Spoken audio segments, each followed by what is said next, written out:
વરસાદે ખેડૂતોને રડાવ્યા છે। કમોસમી વરસાદથી ડાંગરના પાકને મોટું નુકસાન થયું। ખેડૂતોના મોઢામાં આવેલો કોળિયો પણ છીનવાઈ ગયો। વરસાદ પડતા ખુલ્લામાં મૂકેલો ડાંગરનો પાક ધોવાયો છે। સતત કમોસમી વરસાદથી ખેડૂતોને મોટું નુકસાન થયું છે।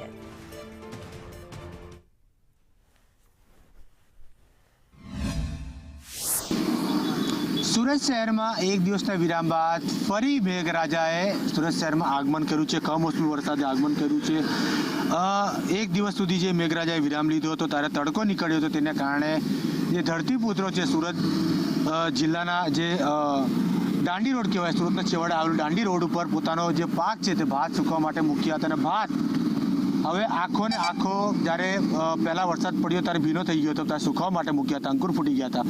ત્યારે ફરી પાછી વરસાદ પડતા હવે ખેડૂત જે છે પોતાના ભાતને મૂકીને જતા રહ્યા છે, કારણ કે આખો ને આખો હવે જે ભાત છે તે ભાત બગડી ચૂક્યો છે અને આમાં અંકુરો વગેરે ફૂટી ચૂક્યા। તમે સીધે આખું દૂર સુધી તમે રસ્તો બતાવીશ। આખો ને આખો ભાત તે મોડી રાતથી જે પ્રકારે કમોસમી વરસાદ વરસી રહ્યો છે સુરત શહેરમાં, ત્યારે તેને કારણે આ આખો ને આખો સૂકવવામાં આવેલો ભાત તે ભીનો થઈ ચૂક્યો છે। અને હવે આ ભાતને કોઈ પણ મતલબ નથી, એના ભાતને ફેંકી દેવો પડશે। ક્યાં તો જો સુખાય તો પછી મિલવાળા પણ ન રહેશે, ક્યાંક ક્યાંક આ ભાતને ઢોરોને ખવડાવવા લાયક પણ નથી। પરંતુ ફરી પાછી કમોસમી વરસાદે ખેડૂતો માટે તાળાજી સર્જી। તે વરસાદે ખેડૂતોનો કોળિયો છે તે કોળિયો છીનવી લીધો છે અને આ કમોસમી વરસાદે ક્યાંક ને ક્યાંક ફરી પાછી ખેડૂતોને રડાવ્યા છે, કારણ કે એક દિવસના વિરામ હતો અને સુકાવા મૂકેલો હતો, પણ મોડી રાતે ધોધમાર વરસાદ પડતા આખો ને આખો ભાત જે પડી ચૂક્યો છે અને મોટું નુકસાન ખેડૂતોને થયું છે। કેમેરામેન અજીત પટેલ સાથે જયેન્દ્ર પાંડે, સંદેશ ન્યૂઝ, સુરત।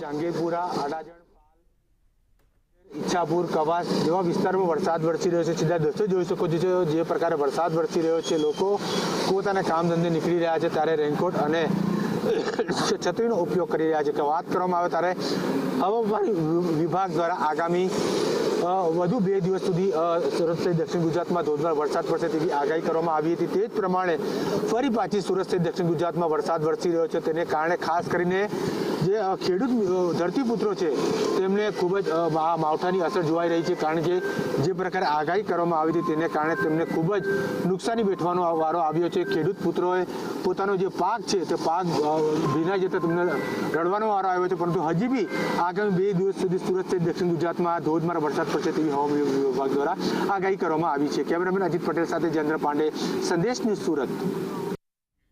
તો આ તરફ